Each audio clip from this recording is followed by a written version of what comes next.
Estimados televidentes, tengan ustedes muy buenas noches y bienvenidos a esta nueva edición del programa televisivo Economía y Sociedad, a cargo del Centro de Estudios Superiores Universitarios CESU de la Universidad Mayor de San Simón. En esta oportunidad me es grato volver a contar con la presencia, la participación del doctor José Luis Saavedra Soria. Él es doctor en Estudios Culturales de la Universidad Andina Simón Bolívar de Quito, en Ecuador. Él es también docente de la Universidad Mayor de San Andrés. Estimado José Luis, muchísimas gracias por estar en el programa. Muchas gracias a ti, Silvano. Es siempre muy grato estar en este espacio.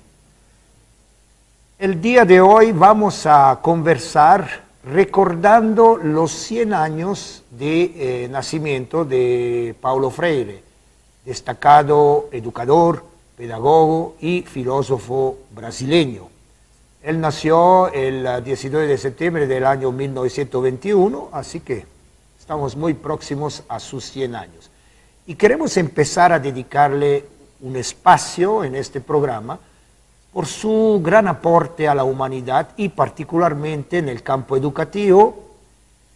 Él siempre pensó en una educación como práctica de la libertad para los oprimidos, o de los oprimidos, que tal vez es más preciso argumentar. Para entrar un poco en la dinámica de conocer a este gran ser humano, José Luis, ¿quién es o quién fue Paulo Freire? Bueno, reitero mis agradecimientos por este espacio y más aún por hablar de una persona tan entrañable para todos nosotros los latinoamericanos como es Paulo Freire. Yo creo que la pregunta primera es correcta. ¿Quién es Paulo Freire? Porque la obra de Paulo Freire continúa entre nosotros. El pensamiento y sobre todo el trabajo continúa entre nosotros a través de sus libros, ¿no? Bien, Paulo Freire, brasileño, nació en el nordeste brasileño, que es una zona muy característica por cuanto es la zona más pobre del Brasil. Bueno, aunque al sur del Brasil también hay pobreza, pero el nordeste es bastante pobre. Y él nació entonces en Pernambuco, exactamente como tú has dicho, el 19 de septiembre de 1921, y este año celebramos los 100 años. Estudió filosofía y también derecho. De hecho, él se recibió, diríamos, se tituló como abogado, pero el primer intento de hacer un juicio, de sustentar, defender un juicio, perdió y dijo, pues no va por este lado mi camino, felizmente. Y estaba ya casado, de hecho se casó muy joven, con Elsa Freire, la esposa, la primera y gran esposa con quien ha estado más de 40 años casado. Luego falleció Elsa y tuvo segundas nupcias Paulo Freire, pero en esta época en que él está, los años 50, terminando la carrera de Derecho y habiendo tenido un primer, digamos, traspié, la esposa le pide, que era profesora, Elsa, le pide que le ayude con sus niños porque era un día que ella no podía. Y entonces Paulo Freire se animó a trabajar, a hacer educación con niños y de pronto le pareció una tarea fascinante, una tarea muy interesante. Y la propia esposa, Elsa, le dijo, mira, tú eres más que un magistrado, abogado, tú eres un educador. Y a partir de ahí empezó a dedicarse entonces a la educación y fue famoso, se hizo famoso Paulo Freire por el programa de alfabetización que fue desarrollando precisamente en el nordeste. Empezó a alfabetizar a la gente trabajadora, a la gente que obviamente no sabía leer ni escribir, y lo hizo con mucho éxito, en principio de carácter técnico, por cuanto lo hizo en 40 días para esa época, y aún ahora sigue siendo un récord alfabetizar en 40 días. Pero, y con esto cierro esta primera parte, lo interesante de Paulo Freire no solo era la técnica que permitía alfabetizar en 40 días, sino que esta técnica, digamos, de alfabetización, de aprendizaje de la lectura y escritura, fue acompañado por un interesante proceso de concientización, que en realidad eso es lo central de la propuesta educativa de Paulo Freire, los procesos de concientización. Justamente vayamos un poco a resaltar la importancia de esta propuesta educativa de Paulo Freire, considerando la realidad en la que le tocó vivir.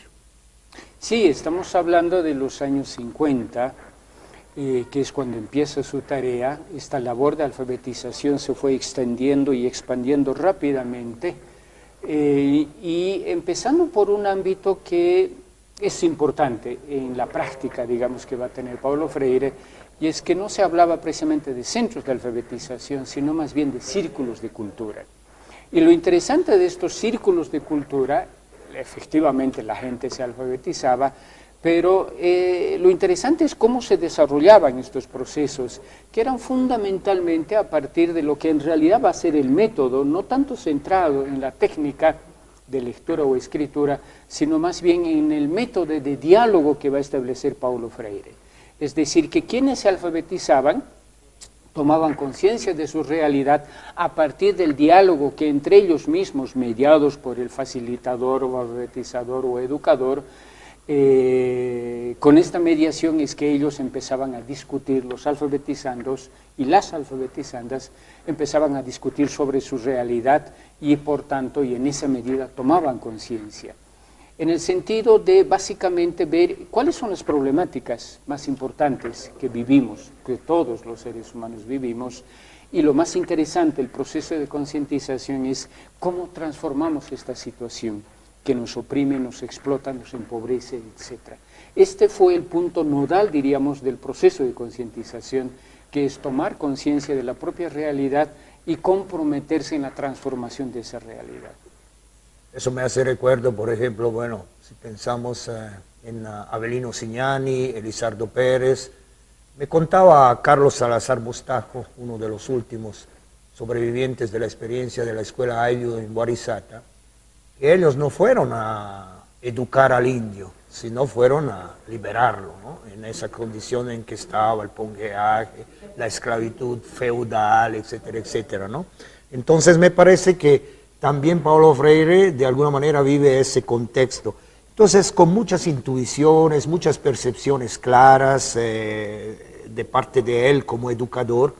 Y entonces, ¿cuáles han sido sus experiencias, sus propuestas y obras principales?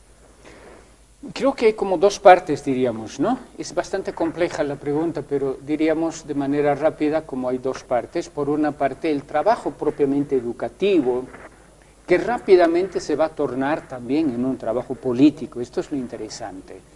El trabajo educativo tiene una clara connotación política y de hecho en varios momentos de su obra Paulo Freire va a decir que él es sustantivamente político y adjetivamente pedagogo o maestro o educador. Y esto es lo interesante, por cuanto estos procesos de toma de conciencia y de compromiso con la transformación de la propia realidad implicaba necesariamente una opción política contra la opresión, contra la pobreza, contra la explotación capitalista, etc. Eso está muy claro desde el inicio.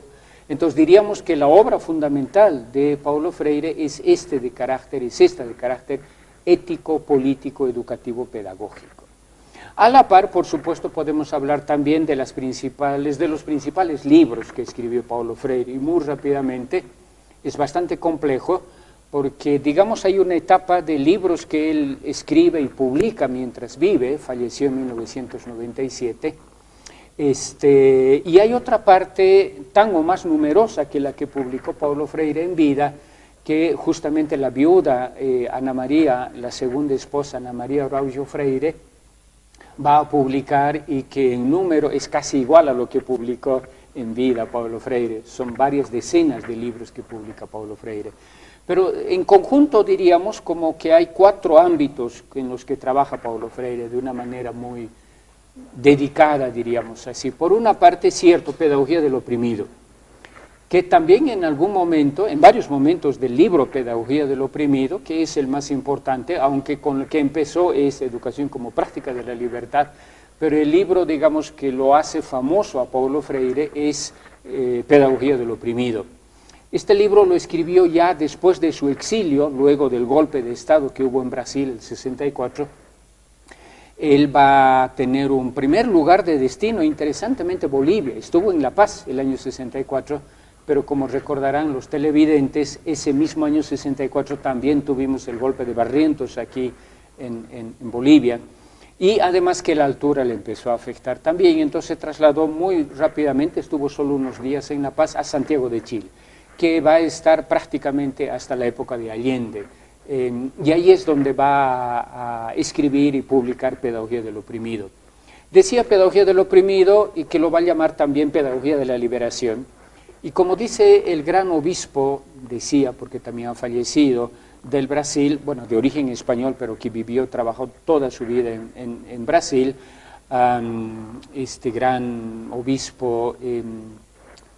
Casaldáliga, Pedro Casaldáliga, gracias, qué grave. Pedro Casaldáliga, Pedagogía de la Liberación, en realidad, Teología de la Liberación, es como decir Pedagogía de la Revolución, Teología de la Revolución. Entonces, efectivamente, ahí estamos frente a una obra revolucionaria, tanto en términos pedagógicos como políticos. Luego hay un siguiente ámbito que lo podríamos llamar esta Pedagogía de la Pregunta, y esto es interesante porque hasta los años 80, que es cuando Paulo Freire retorna al Brasil de un largo exilio de más de 16 años, retorna al Brasil, no va tanto a escribir los libros al modo, digamos así, tradicional, sino que, como él mismo dice, los va a ir hablando los libros. Es decir, que empieza una serie de diálogos con otros educadores, con hombres de fe, hombres religiosos como Frei Beto. Tiene un libro maravilloso que se llama Esa escuela llamada vida, con Frei Beto, que escribió sobre Fidel y la religión, etc. Y con varios otros educadores. Es muy interesante esa etapa de los libros hablados de Paulo Freire. Y esta etapa, digamos, de hablar los libros, no solo de escribir, va a empezar con Pedagogía de la Pregunta, que es un libro muy interesante con Antonio Faúndez, que hablan sobre las experiencias educativas. Pero lo interesante es que ahí nos plantea que lo central no es que el profesor o el educador dé respuestas al estudiante, sino que al modo mayéutico, socrático, suscite preguntas en el educando, en los educandos. Esta es la segunda etapa. Tercera etapa es muy interesante, eso ya se publicó después de la muerte, Pedagogía de la Dignidad, que en realidad es a partir de los movimientos sociales que se van gestando en América Latina y a partir de su experiencia en el PT. Paulo Freire es fundador del PT, del Partido de los Trabajadores, de Lula, fue muy amigo de Lula cuando él estaba muy joven, dirigente sindical. Entonces, Pedagogía de la Indignación es un ámbito importante. Cuarto y último por el momento, hay otras más, Pedagogía de la Tolerancia, por ejemplo, pero de la Pedagogía de la Autonomía, que básicamente recoge esta última etapa, todavía en vida Paulo Freire, la experiencia que él tuvo como parte de la administración. Fue secretario de Educación Pública en Sao Paulo, justamente con la primera vez que ganó el PT en Brasil. Entonces él fue parte de la administración pública. Entonces digamos que son etapas interesantes de Paulo Freire: Pedagogía del Oprimido, Pedagogía de la Pregunta, Pedagogía de la Indignación y Pedagogía de la Autonomía. Son, digamos, como 4 etapas que tienen mucho que ver con el proceso de vida que él tiene también, de su experiencia en el exilio, experiencia en Europa, su experiencia en el África, que es una experiencia muy rica, que es cuando él redescubre la dimensión racial también de la dominación política. No solo es capital trabajo, sino también es dominación racial. Entonces son diferentes facetas expresadas en su obra, una obra muy rica, muy compleja, ¿cierto? Partiendo de esas obras, ¿no? Y bueno, hay diferentes momentos, como bien los has aclarado, pero volviendo un poco a la pedagogía del oprimido y a la educación como práctica de la libertad,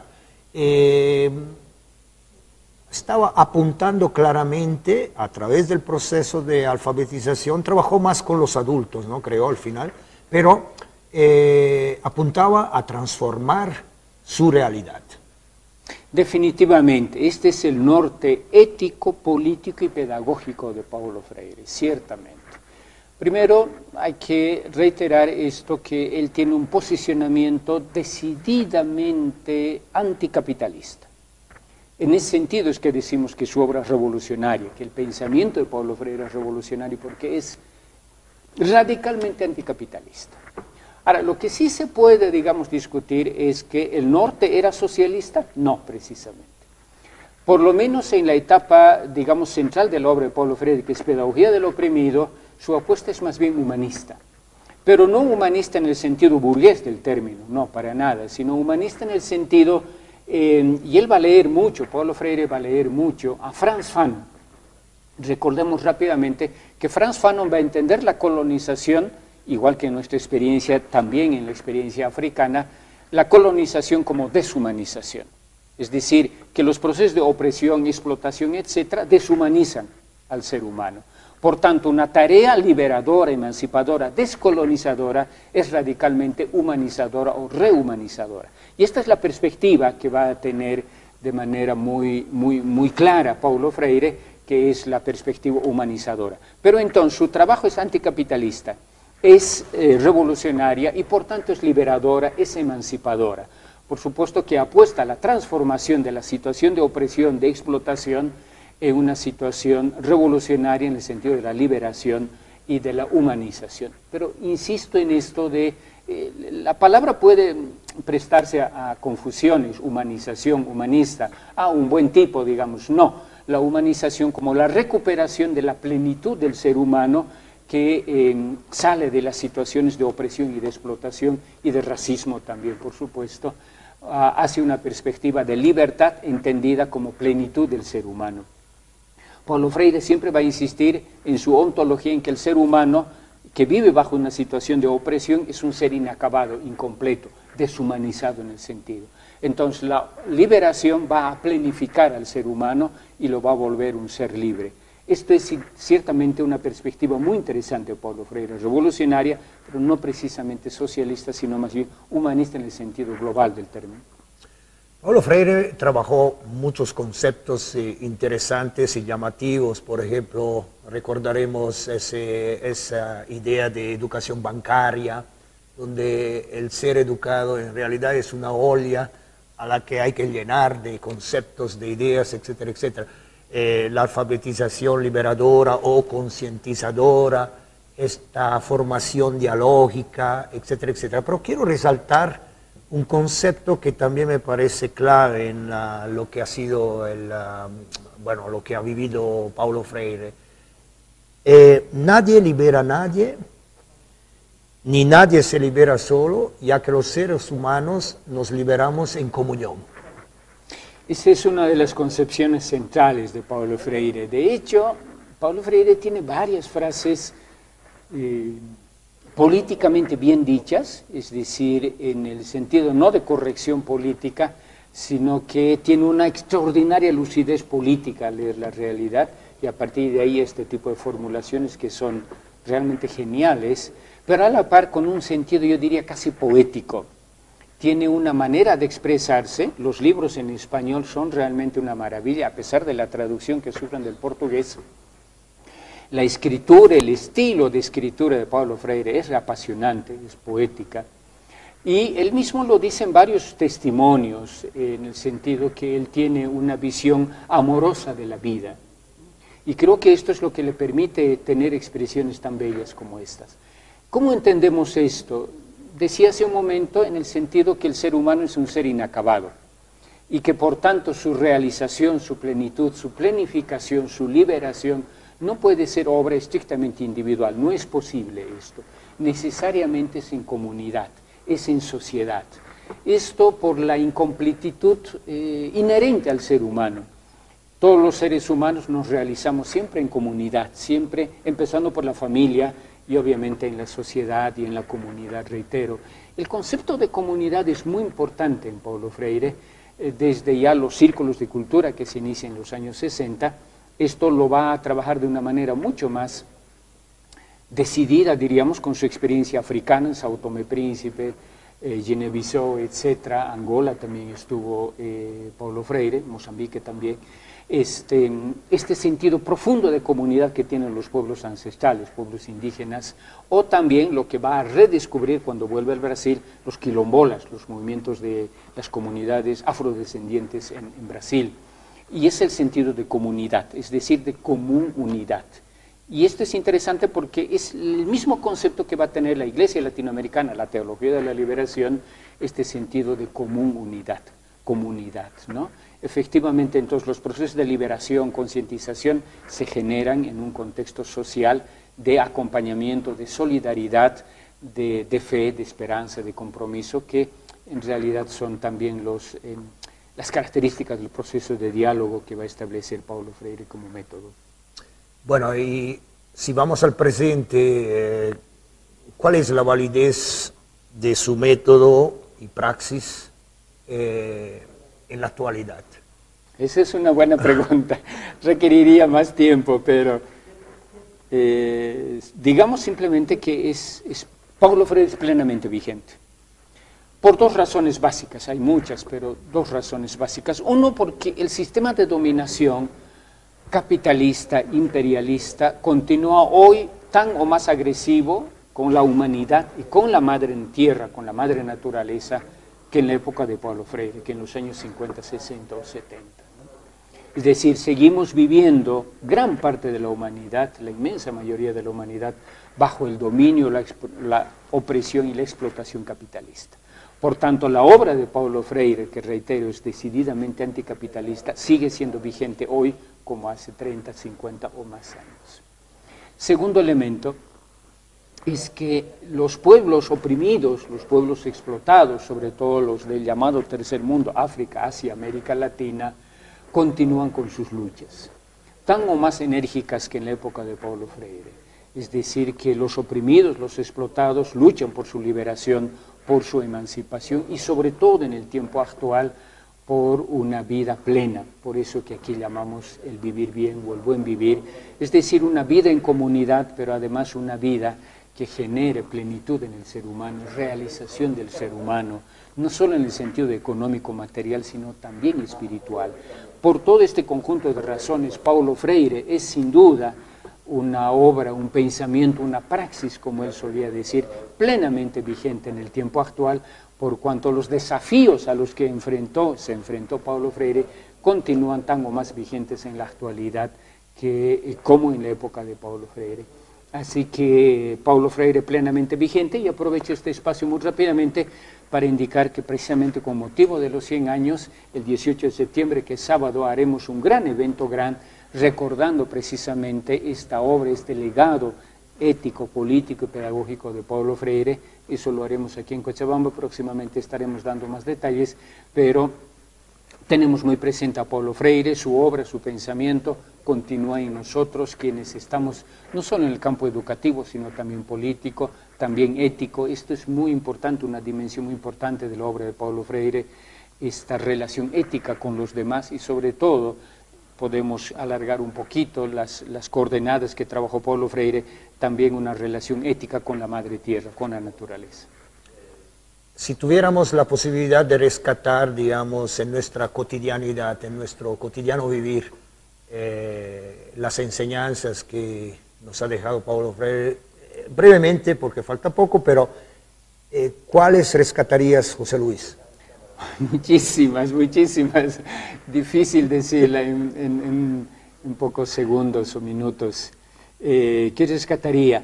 Primero, la integridad y la consecuencia que en la vida personal tuvo Paulo Freire. Con los suyos, con su familia, con su gente, con los oprimidos, con los pobres del nordeste brasileño, de Pernambuco, de Recife, de Olinda, donde también estuvo un gran obispo, Elder Cámara, en esa misma línea de trabajo con los oprimidos. Entonces, esta primera dimensión de compromiso vital, de por vida, no fue un momento, no fue un año, fue toda su vida, este compromiso que el mismo Paulo Freire va a denominar amoroso, un compromiso amoroso, que eso lo llamo yo ético. Segundo elemento es habernos mostrado y demostrado, diría yo, esta dimensión profundamente política de la educación. Es algo que hasta ahora todavía no se entiende bien. Pues sigue habiendo aún ahora gente que dice, no, la educación nada que ver con la política, no. Paulo Freire nos va a demostrar de una y muchas maneras que la educación es profundamente política. Por lo siguiente, y me quedo con estas dos características, hay muchas más, pero insisto en este carácter político de la educación, porque primero no hay educación neutral, no existe, no puede existir. El ser humano inherentemente opta a favor de y en contra de. No siempre se da cuenta, pero toda educación es siempre a favor de y en contra de. Entonces, esta dimensión profundamente política de la educación es una de las enseñanzas más importantes de Paulo Freire.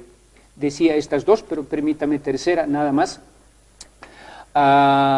Siempre habíamos vivido con la idea que la educación responde, sobre todo desde el discurso marxista, la educación responde a los intereses de la clase dominante. No deja de ser verdad, pero lo interesante con Paulo Freire es que la educación sirve a los intereses de la clase dominante, sí, pero igualmente puede servir a los intereses de los oprimidos. Es decir, que la educación puede ser opresora, sí, pero también puede ser liberadora. Creo que esta dimensión esperanzadora de la educación es otra de las grandes enseñanzas de Paulo Freire. Muchísimas gracias, José Luis. A ti, hermano. Bueno, estimados televidentes, el día de hoy estuvimos con el doctor José Luis Saavedra Soria y realizamos un primer programa dedicado a Paulo Freire. Paulo Freire, el destacado educador, pedagogo y filósofo brasileño. Esperamos que el programa haya sido de su agrado. Hasta una próxima oportunidad. Sigamos, por favor, cuidándonos los unos y los otros. Tenemos que realmente protegernos y hacer fuerza común frente a esta pandemia. Hasta pronto.